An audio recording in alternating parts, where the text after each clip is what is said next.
मेरे प्यारे बच्चों, आप सबको नमस्कार। उम्मीद है सबको आवाज़ आ रही होगी। देखो यार, एक बहुत अच्छी मुहिम चल रही है इस समय। जो हमारा स्टूडेंट है, जितना भी एसएससी की तैयारी कर रहा है, सारे बच्चों ने एक मुहिम दौड़ा रखी है कि एसएससी में जो रिजल्ट नहीं डिक्लेयर हो रहा उसके ऊपर कार्रवाई करी जाए। कुछ ने दौड़ा रखी है कि एसएससी और रेलवे के स्टूडेंट के बारे में सोचा जाए। मेरे बच्चों, बहुत सारी कमियां होती हैं बहुत सारी चीज़ों में, लेकिन एक बात है कि जीवन में आप कमियां ढूंढने में रह जाएंगे तो आगे कभी नहीं बढ़ पाएंगे, है ना। तो आज वक्त नहीं है कि इन सारी मुहिमों में कमी ढूंढी जाए और इनमें और क्या बेटर हो सकता है उस पर करा जाए। आज थोड़ा सा डिटेल में एक बात पर चर्चा करी जाए कि ऐसा क्यों हो रहा है कि हमें एक नोटिफिकेशन निकलवाने के लिए भी बार बार एसएससी के साथ मुहिम ही दौड़ानी पड़ती है। कभी हम एडमिट कार्ड के लिए, कभी हम रिजल्ट के लिए, कल को वैकेंसी के नोटिफिकेशन के लिए। ऐसा क्यों हो रहा है बार बार? ये सारा सिस्टम आपने देखा होगा कि नीट और जेई के लिए भी तो है, ये सारा सिस्टम यूपीएससी के लिए भी तो है। यूपीएससी में कैसी चीज़ें टाइम टू टाइम होती चली जा रही हैं। पहले से डिक्लेयर होता है कि लगभग 20 अगस्त के आसपास एग्ज़ाम होना होता है। तो कैसे ये सारी चीज़ें हो रही है और एसएससी में ऐसा क्या हो जा रहा है कि सारी धांधलेबाजी भी हुई पीछे वक्त पे, जो अब ठीक ठाक भी हुई, उसके बाद एग्ज़ाम में डिले हो गया। मुझे कुछ पोस्ट भेजी एक बच्चे ने, और मैं अपने घर पे नहीं हूँ। अगर मैं दिल्ली होता तो मैं यूट्यूब पे बनाता वीडियो को। एक बच्चे ने भेजा कि एसएससी सीजीएल 2018 का जो फॉर्म था हमने 5 मई को अप्लाई किया। उसके बाद बाकी सारा प्रोसेस चला, टायर 1, टायर 2, टायर 3, और ये एग्ज़ाम हमने 29 दिसंबर 2019 को हमने टायर 3 का एग्ज़ाम दिया। आज 238 दिन हो गए हैं टायर 3 दिए हुए। टायर 3 जो दे रखा है उसको आज 238 दिन हो गए हैं, लेकिन आज तक भी टायर 3 का रिजल्ट नहीं डिक्लेयर किया इन लोगों ने।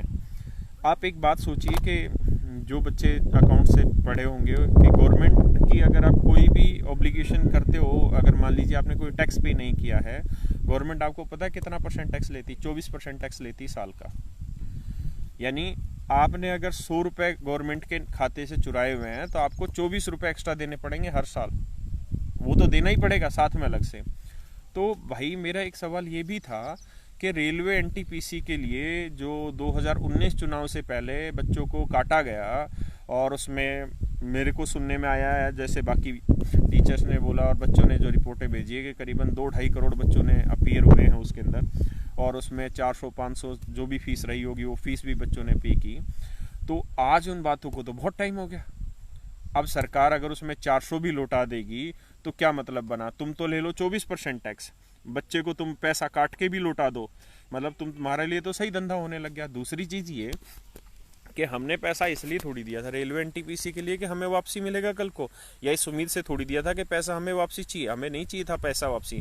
हमने जिस चीज़ के लिए दिया था उस चीज़ के लिए हमारा काम होना चाहिए। अगर हमने एग्ज़ाम कंडक्ट कराने के लिए पैसा दिया था तो एग्ज़ाम कंडक्ट कराने के लिए होना चाहिए। सच मायने में देखा जाए तो ये तो देश का सबसे बड़ा घोटाला हुआ कि आपने 2019 चुनाव से पहले माहौल बनाने के लिए रेलवे एनटीपीसी में बहुत सारी वैकेंसी निकाल दी, माहौल बना लिया, आज तक भी उसका कुछ हुआ नहीं। मतलब ये तो आपने सच मायने में, मतलब भारत देश के चुनाव को ही आपने मैनिपुलेट कर दिया, स्टूडेंट को ही मैनिपुलेट कर दिया पूरी तरीके से। दूसरी बात ये दोस्तों कि मेरा अब यहाँ पे आपके साथ सुझाव ये है कि 3-4 चीज़ों पे काम करिए। और देखिए, एक बात तो आपको समझनी पड़ेगी कि नीट और जेई वाली अगर मैं कहानी बताऊं तो ये इतनी आसान नहीं थी जितनी आज आसान है। जैसे आज चीज़ें प्रॉपर हो जा रही हैं, इतना प्रॉपर पहले नहीं होती थी। भाई, कैसे ये प्रॉपर होगी? बहुत सारे बच्चों के पेरेंट्स ने बहुत बलिदान दिया है, उन्होंने बहुत बड़े लेवल पे आंदोलन भी करे हैं, तब जाके आज ऐसा हो रहा है कि नीट और जेई का एग्ज़ाम टाइम पे कंडक्ट करा रहे हैं। और उसके लिए अभी आप देख ही रहे हैं करंट में राजनीति चलने लग रही है। मेरे भाई, देश में 50 एग्ज़ाम होते थे मेडिकल के और इसके जेई के। ये तो बच्चों ने मिलके, उनके पेरेंट्स ने मिलके मुहिम चलाई, तब जाके ये कामयाब हुए हैं आज। यूपीएससी कैसे प्रॉपर तरीके से चल रहा है? क्योंकि यूपीएससी के बच्चे इनकी खाट खड़ी कर देते हैं 2 दिन में, ठीक है। एसएससी के बच्चे के साथ क्या दिक्कत है? बच्चा बहुत है, लेकिन कोई एसएससी रिजल्ट के लिए लगा लेता है ट्विटर कैंपेन, कोई अपने पर्सनल एजेंडे के लिए ट्विटर कैंपेन चलवा देगा, कोई चला देगा तुम्हारा एसएससी स्टूडेंट और रेलवे स्टूडेंट के लिए। सोचिए भाई, एक बात बताओ, हमारा ये काम थोड़ी है। हमारा ये काम थोड़ी हम ट्विटर पे चलाए। हमने वोट दिया तुमको, हमने एग्जाम की फीस जमा करी, क्रेडिबिलिटी क्या रही फिर तुम्हारी। अब भाई मेरे सुझाव यहाँ पे ये है कि हम आज जो मुहिम चलाएं ना, वो हम ना चलाएं रिजल्ट के लिए, ना हम चलाएं बाइकआउट इसके लिए उसके लिए। कारण क्या है, रिजल्ट आना है भाई। मान लो 40 लाख बच्चों ने फार्म भरा, प्री तो ये साले ले लेते हैं टाइम पे। क्यों? प्री में ही भीड़ होती है, वो 40 लाख बच्चों में से भीड़ छट लेती है, फिर बचते हैं 1.5-2 लाख रुपए ना, 1.5 लाख बच्चे। उन 1.5-2 लाख बच्चों में मेंस दे लेते हैं, मेंस देने के बाद बहुत कम बचते हैं, फिर टायर 3 के साथ तो और कम बचते हैं। यानी टायर 3 के बाद विरोध करने वाले बच्चों की संख्या ही क्या बची जो वो कामयाब होंगे विरोध में। इसलिए मेरे भाइयों करो ये कि बाइकआउट एसएससी चेयरमैन, क्योंकि हमारी जो लड़ाई है ना वो एक एक एग्जाम के लिए नहीं लड़ी जाएगी, हम बट के नहीं चलेंगे। ये तो फूट डालो शासन करो वाली राजनीति हो गई कि आज तुम चला दो भैया एसएससी के लिए, कल तुम चला दो रेलवे के लिए, कल तुम चला दो एसएससी में रिजल्ट के लिए, फिर तुम चलाओ नोटिफिकेशन के लिए। हम तो इसी में लगे रहेंगे, हम तो इसी चीज का काम करते चलेंगे। भाई एक ही लगाओ। भाई एसएससी में किसको अधिकार दे रखा है ये सारी चीजें टाइम टू टाइम करने का? ये अधिकार दे रखा है मेरे भाई किसको? एसएससी चेयरमैन को। ये उसकी ड्यूटी है भाई। वो तनख्वाह किस नाम के लेने लग रहा है? वो आईएएस है, उसको सैलरी मिल रही है। तुम बिहार में चुनाव करा ले रहे हो कोरोना की जैसी मर्जी सिचुएशन हो, तुम नीट का एग्जाम करा ले रहे हो जैसी मर्जी सिचुएशन हो, है ना। तुम अगर तुम्हारे फेवर की चीजें चाहिए तो तुम सुशांत के लिए सब कुछ खड़ा कर दे रहे हो, क्योंकि तुम्हें अपनी सूटेबिलिटी के हिसाब से सिचुएशन तैयार करनी है। तुम्हें महाराष्ट्र सरकार का कुछ करना है, तुम्हें बिहार सरकार का कुछ करना है। कोरोना के अंदर जयपुर में, राजस्थान में सरकारें गिराने के पूरे प्रोग्राम बैठा दिए गए। इसी कोरोना के दौरान मध्य प्रदेश में सरकारें गिरा दी गई, लेकिन स्टूडेंट के लिए नहीं सोच रही गवर्नमेंट। तो भाई ये गवर्नमेंट तो मतलब घटिया से घटिया लेवल पे जा चुकी है। लेकिन बात यह है कि समस्याएं तो सबको पता है, समाधान क्या है। तो मेरे बच्चों जितना हमको ज्ञान है, जितनी हमारी समझ है, मैं उसके हिसाब से आपको कुछ पॉइंट लिखे हुए मैं आपको बता रहा हूँ। सबसे पहली चीज़ तो, और ये ज़रूरी नहीं है कि आपको ये सब पसंद ही आए, है ना। हर एक आदमी के अलग अलग व्यू हैं, लेकिन अलग अलग मुहिम मत चलाओ, एक मुहिम चलाओ। भाई जो एसएससी चेयरमैन बैठा है ना, जब उसकी कुर्सी पे आंच लगेगी ना और उसकी कुर्सी डिगमिगाएगी तो वो सब कुछ टाइम पे करके देगा, ठीक है। और इस समय आप भी जानते हो रोड पे खड़े होकर आंदोलन नहीं हो सकता है। कोरोना का बहाना भी और कोरोना की सिचुएशन भी ऐसी है कि कोई भी जाके वो आंदोलन नहीं कर सकता। पहली चीज़ तो ये कि आप सिर्फ और सिर्फ जो ट्विटर और इन पे कैंपेनिंग करते हो, तो भाई एक ही कैंपेनिंग करो, बाइकआउट एसएससी चेयरमैन, और कुछ नहीं है, बाइकआउट एसएससी चेयरमैन। हम इंडिविजुअल एक आदमी पे वार करेंगे जिसकी वजह से ये गलतियां हो रही हैं, हाँ या ना। क्योंकि अल्टीमेटली उसकी जिम्मेदारी है कि भैया तू सारी चीजें टाइम पे लाके दे, सारी चीजें टाइम पे करें। हम अलग अलग क्यों करें मुहिम? आज एक यूट्यूबर आता है और वो कहता है कि जी आज से हम ये वाला कैंपेन चालू कर देते हैं, हम सपोर्ट में है जी, करते हैं। अगले दिन दूसरा आता है जी ये कर देते हैं, करते हैं। अरे भाई कितने मुहिम चलाओगे? एक मुहिम कामयाब नहीं हो रही इस तरीके से। एक मुहिम चलाओ, बाइकआउट एसएससी चेयरमैन। अरे पैसे इसने लिए हमारे टैक्स के, ठीक है, और भाई इसकी जिम्मेदारी है, ये एग्जाम कंडक्ट करा के देगा। हम हर एक के लिए हाथ पैर नहीं जोड़ते फिरेंगे। बाइकआउट एसएससी चेयरमैन, इसकी कुर्सी हिलाओ, ठीक है। और रही मीडिया की, तो मीडिया भाई आज भी दिखाएगा रात को, ठीक है, और कल भी दिखाएगा, और आगे इस मुद्दे को पकड़ रहा है और पकड़ेगा। ऐसा नहीं है कि जो तुम्हारे टीचर्स हैं उनमें पावर नहीं है। टीचर्स बहुत बढ़िया काम करने लग रहे हैं यूट्यूब पे आके, वो जगाने लग रहे हैं, और हमारा पूरी तरह समर्थन है। हम भी इस काम को यूट्यूब पे करते, लेकिन मैं अपने गाँव में हूँ, तो मैं अभी उतना सक्षम नहीं हूँ उस चीज़ के लिए कि यूट्यूब पे करें। आप लोग इसको यूट्यूब बना रखे होंगे बच्चों ने, वो डाल लेना। मेन मेरी कहानी यही है कि बाइकआउट एसएससी चेयरमैन वाला कराते हैं। दूसरा पॉइंट ये है कि भाई हम एक मुद्दे के लिए बिल्कुल भी नहीं लड़ेंगे। हमें मुद्दे हैं, मतलब 50 मुद्दों के लिए नहीं लड़ेंगे। एक मुद्दा कि एसएससी के स्ट्रक्चर को सॉलिड करके दो। एसएससी रेलवे इन्होंने मर्ज कर दिया। बहुत सारे कह रहे हैं जी रेलवे की बात नहीं कर रहे। अरे मेरे भाई रेलवे को छोड़ कौन रहा है? इन्होंने सीईटी ला दिया, सीईटी में सबको एक कर देंगे। कुल मिला के जलेबी थी, उसका एक गोला और घुमा दिया, ठीक है। वो गोला हम पे ही घुमा और किसी पे नहीं घुमा। लेकिन आप इस काम को करिए कि एक मुहिम बाइकआउट एसएससी चेयरमैन। दूसरा, ये मेरा पर्सनल सजेशन है कि हम 1 तारीख को सारे लोग हम कोशिश करेंगे कि अपने जहाँ जहाँ जिस गांव में रहते हैं, जहाँ जहाँ हम रहते हैं, भाई अगर हम 2.5 करोड़ बच्चा है जो तैयारी करने लग रहा है, तो 2.5 करोड़ बच्चा एक लेटर लिखेंगे। मेल नहीं करेंगे, क्योंकि मेल पे स्पैम लगाते हैं या 70 चीज़ें। कौन इनको पढ़ रहा है? कहाँ मोदी जी के पास टाइम दे रहा है कि ये देख लेंगे? और कौन साला ये मुहिम में वहाँ तक पहुँचने दे रहा है? 50 तरीके से तो मुहिमें खिंडी जा रही हैं, कौन पहुँचाएगा वहाँ तक? तो सब लेटर लिखो, ठीक है, चिट्ठियाँ लिखो, गांधी जी वाला तरीका पकड़ो, ठीक है ना। जब इनके कान में जू नहीं रेंग रही तो इनको तरीके से रेंगवाते हैं जू को। भाई सारे चिट्ठियां लिखो, ठीक है, हर एक बच्चा चिट्ठी लिखे, हर बच्चा 2.5 करोड़ बच्चा है ना, तो 2.5 करोड़ चिट्ठी जानी चाहिए, तब तो है दम। और हर चिट्ठी में 1-1 रुपए लिखो और कहो कि इस 1 रुपए को रखो और इसमें डूब के मर लो इससे पानी खरीद के। अगर तुम साले स्टूडेंट के लिए राजनीति कर रहे हो, स्टूडेंट के पैसे से तुम खेल खेलना चाह रहे हो, हर बच्चा का लेटर लिखे, ठीक है, और मैं कल ही की शुरुआत करूंगा और मैं आपके सामने स्पीड दिखाऊंगा उस लेटर को, ठीक है, और वो पीएम को एसएससी चेयरमैन को नहीं चाहिए, ठीक है, और उसके ऊपर लिखेंगे boycott SSC chairman, boycott Modi government. ये गवर्नमेंट काम नहीं करेगी तो हम बाइकआउट करें और 1 रुपया लगाओ। हो सकता है कि कोई मेरे विपक्षी ये कह दे जी इससे तो 2.5 करोड़ बच्चा दे देगा तो 2.5 करोड़ मोदी के पास पहुंच जाएगा। अरे भाई 2.5 करोड़ नहीं, बहुत सारे करोड़ पहुंच लिए उसके पास तो एग्जाम से। 500 रुपए फीस ले रखी है बच्चों से पेपर की, तो घने ही पहुंच रहे हैं। बाकी 1-1 रुपया अगर हम पहुंचाएंगे ना तो उसका फायदा ये मिलेगा कि कम से कम वो इकट्ठे तो करें उसको। देखिए तो सही कि युवाओं का दर्द कितना है। और मेरे भाई हम ना करते डिले रिजल्ट का और ना और चीज़ों का, हम एक ही मुहिम बाइकआउट एसएससी चेयरमैन, इसकी जिम्मेदारी है, पैसे इसको पकड़ाए हैं, ठीक है, तनख्वाह ये ले रहा है टैक्स के पैसे की हमारी की, इसकी जिम्मेदारी काम करके दे। और कोई भी कोरोना का बहाना नहीं है फालतू का है। कोरोना में तुम बिहार का चुनाव करा लोगे, कोरोना में तुम जयपुर में सरकारें पलट लोगे, तुम कोरोना मध्य प्रदेश की सरकार पलट लोगे, कोरोना में तुम और 70 काम कर लोगे।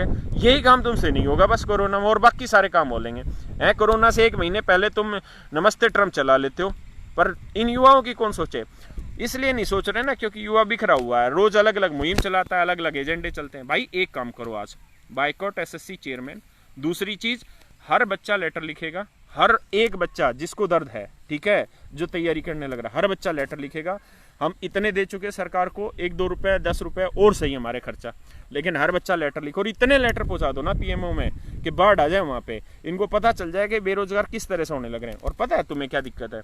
नीट की जेई की क्यों आवाज उठने लग रही न्यूज में? न्यूज़ के खिलाफ भड़कने से कुछ हासिल नहीं होगा कि अर्नब गोस्वामी क्या कह रहा है या वो क्या कह रहा है। ये सारे पेरोल पे हैं, ठीक है, और जो जिसकी पेरोल पे होता है वो उसी के हिसाब से काम करता है, ठीक है। और ऐसा नहीं है कि मीडिया तरीके से काम नहीं करता, मीडिया तरीके से भी काम करता है, लेकिन संगठित होकर क्षेत्र को दिखाना पड़ता है, ठीक है। संगठित नीट और जेई वाले होते हैं, है ना।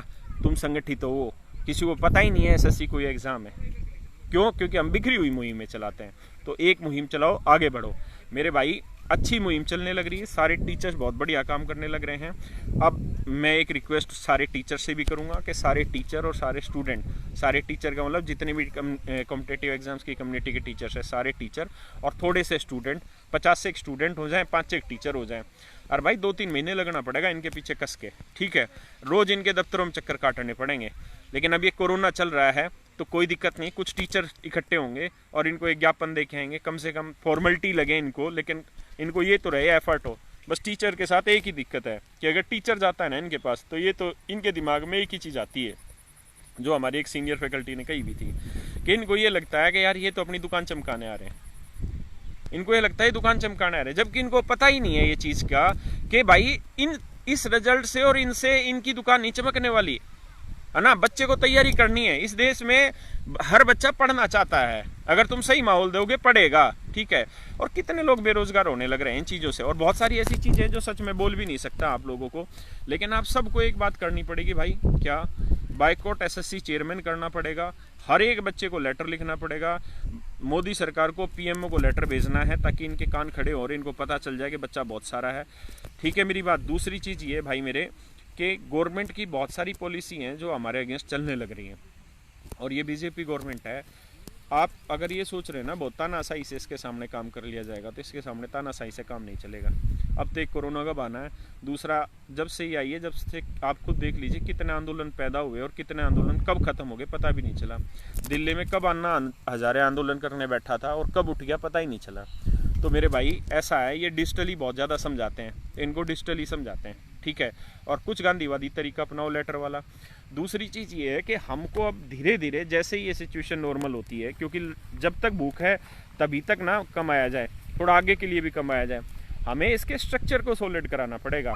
और जैसे ही नॉर्मल सी आती है ना, तो 50 से एक बच्चों की ज़रूरत है, भाई 5 मास्टरों की ज़रूरत है। रोज़ इनके पीछे पड़ेंगे 3 महीने, और 3 महीने इनके पीछे लगातार रहेंगे ना। ये ऑफिस से निकले जब भी खड़े दिखे और जब आए तब भी खड़े दिखें, गाड़ी में बैठे जब भी खड़े दिखें, और रोज इसी चीज में। भाई स्ट्रक्चर को तो ठीक कराना पड़ेगा परमानेंट। जब तक ये स्ट्रक्चर ठीक नहीं होगा ना, बात बनेगी नहीं। हमारी मेन लड़ाई जो है ना, वो एक चीज पे मत लेके चलो कि हमारी लड़ाई जी इससे है, सिर्फ रिजल्ट से है या इससे, ना ना ना, हमारी लड़ाई एक स्ट्रक्चर सॉलिड करके दो। हम रोज रोज इस मुहिम में नहीं लगेंगे। दूसरे भाई, सारे बच्चे अपनी तैयारी करते रहो, ठीक है। इस समय कोई भी ऐसी चीज नहीं है जिसके लिए मैं आपको सजेस्ट कर दूंगा कल आ जाओ और पीएमओ पर आंदोलन करेंगे, इतने डंडे पेल देंगे कल में बुरी तरीके से। अभी वो टाइम नहीं है, थोड़ा वक्त का इंतजार कर लो, थोड़ा सा इंतजार करो, उसके बाद भाई हम आंदोलन भी कर लेंगे, सारी चीजें कर लेंगे। अभी अपनी तैयारी को जैसे प्रारूप में चलाते चले जा रहे हो वैसे ही चलाते चले जाओ, ठीक है। जिस तरीके से आप चीज़ों को वायरल कर रहे हो उससे करो। मेरा जो सजेशन था मैंने आपको दिया कि बाइकॉट एसएससी चेयरमैन ही हमको चलाना पड़ेगा, उसकी कुर्सी पे ही वार करना पड़ेगा, उसके बिना बात बनेगी नहीं, ठीक है। और लेटर लिखो भाई सारे के सारे। चलो मेरे दोस्तों, आज आपको मैं जो कह सकता था वो है, हम बहुत शुरुआत से इसका समर्थन कर रहे हैं। 2017 में भी हमने आंदोलन किया था और उसमें बहुत अग्रणी रहा था मैं तो, क्योंकि हमें बच्चों की समस्याओं को सुलझाने में ही हमारा योगदान है। हम नेगेटिविटी ना तो जीवन में रखते हैं ना किसी और की भी चाहते हैं। सारे टीचर मेहनत कर रहे हैं, अब सारी बच्चों के हाथ में पावर है। आप जब तक हर एक बच्चा खड़ा होकर मेहनत नहीं करेगा बात नहीं बनेगी, है ना। हर बच्चा खड़ा होकर मेहनत करो इस चीज़ को लेके, है ना। इस वाली मुहिम को इतना दौड़ा दो, बाइकॉट एसएससी चेयरमैन वाली को और इसको लेटर वाली को, कि इनको पता चल जाए कि हाँ यार इतनी स्ट्रेंथ इन बच्चों की है। जब हमारे पास इतनी स्ट्रेंथ है, हम 2.5 करोड़ को कमजोरी क्यों समझ रहे हैं? 2.5 करोड़ बच्चा ताकत क्यों नहीं है हमारी? ये तो बहुत बड़ी ताकत है भाई, हर तरीके से ये ताकत है हमारी। सरकार को चुनाव में भी हमारी ताकत की जरूरत पड़ेगी, सरकार को गवर्नमेंट में को देश में माहौल बनाने के लिए भी हमारी जरूरत पड़ेगी। और भाई आत्मनिर्भर हम सारे हैं, ठीक है। सारी सरकार प्राइवेट से चला दोगे क्या? रेलवे सारी प्राइवेट करके चला लोगे क्या, है ना? और फिर तुम तो क्यों टेंशन ले रहे हो? फिर तो सारी जगह हम भी प्राइवेट दौड़ा लेंगे। तो परेशान ना हो, एक ही काम करते हैं, बाइकॉट एसएससी चेयरमैन, और कोई मुहिम नहीं, सिर्फ एक मुहिम, बाइकॉट एसएससी चेयरमैन। सारे मिलके बोलो एक बार, बाइकॉट एसएससी चेयरमैन, इसकी कुर्सी हिलानी है, क्योंकि काम इसका है। और ये कोई बहाना नहीं है कि कोरोना की वजह से रिजल्ट नहीं दे रहे। तुम्हारे हाथों में कोरोना होने लग रहा है, मेहंदी लगा के आ रहे हो जो कोरोना हो जाएगा तुम्हारे हाथों, पेपर चेक करने में बकवास करते हैं। बाइक कति खींच के मीटर लो, ठीक है, और एक क्या मुहिम दौड़ाओ, दूसरी मुहिम नहीं। बाइकॉट एसएससी चेयरमैन, फिर से बोलो सारे, बाइकॉट एसएससी चेयरमैन। चलो मेरे भाइयों, मुहिम को आगे तेज रखो, और हम इसमें आगे भी पहले से समर्थन में है, 2017 से ये आवाज उठाते आ रहे हैं, आज भी उठा रहे हैं, आगे भी उठाएंगे। जितने हमारे साथी हैं उन सब का धन्यवाद जो इस मुहिम में आगे बढ़ रहे हैं और आगे जुड़ रहे हैं। लेकिन सबसे एक ही रिक्वेस्ट है, एक ही झंडा, एक ही एजेंडा लेके चलोगे तो कामयाब है। अगर तुम रोज 10-10 नए कैंपेन दौड़ाओगे ना, हर एक यूट्यूबर, तो तुम कुछ नहीं कर रहे हो। मैं कहना नहीं चाहता हूँ चीजों को नेगेटिविटी, हम गलत दिशा में चले जा रहे। एक चलाओ ना भाई। जिम्मेदारी किसकी? जिम्मेदारी एसएससी चेयरमैन की। रिजल्ट नहीं आएगा तो एसएससी के तहत, कोई और काम नहीं होगा तो एसएससी के तहत, है ना। गवर्नमेंट ने तो उसको अपॉइंट कर दिया ना, अब उसकी क्रेडिबिलिटी देखते हैं कि उसको गवर्नमेंट नहीं करने दे रही, या वो खुद नहीं करना चाह रहे हैं, या क्या करना चाह रहे हैं। आज के टाइम में हर गवर्नमेंट ऑफिस में कह दिया कि भाई सारा स्टाफ काम करेगा, फिर एसएससी में क्यों नहीं कर रहा जो ये रिजल्ट वगैरह नहीं देने लग रहे? और आप टेंशन ना लो, ये कुछ नहीं, शांत करने के लिए आप रिजल्ट की वो करोगे, रिजल्ट में एक पंगा लाके आज ही डाल देंगे रात को उस पे नोटिस वोटिस में कुछ भी, फिर आगे खींचेंगे। बाइकॉट एसएससी चेयरमैन, हर चीज बाइकॉट एसएससी चेयरमैन डालो, ठीक है भाई। मुहिम को आगे बढ़ाओ, और मैं कति साथ हूँ और हमेशा साथ रहेंगे आप लोगों के।